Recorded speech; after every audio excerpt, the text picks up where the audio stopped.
अगर आपकी C drive ऐसे लाल हो गई है और आप इसे क्लीन करना चाहते हो तो इन 5 तरीकों से आप अच्छी खासी स्पेस फ्री कर सकते हो।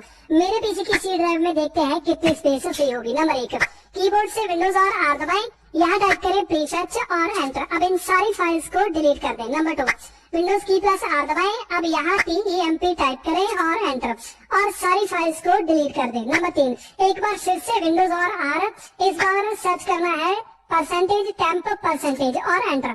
अब इन सारी फाइल्स को भी आपने डिलीट करना है। नंबर 4, डिस्क पीसी में सी ड्राइव पे राइट क्लिक करें, फिर प्रॉपर्टीज, अब डिस्क क्लीनअप पे क्लिक करें, क्लीनअप सिस्टम फाइल्स पे क्लिक करें, फिर इन सारी फाइल्स को एक एक करके सिलेक्ट कर लें और ओके दबा दें तो ये सारी फाइल्स डिलीट हो जाएंगी। नंबर 5, विंडोज की प्लस आर, यहाँ CMD टाइप करें, एंटर। अब यहाँ टाइप करें ipconfig/firstDNS, तो ये DNS कैश को क्लियर कर देगा। यहाँ आप देख सकते हो कि मेरी सी ड्राइव में 3.5 GB स्पेस फ्री हो गई।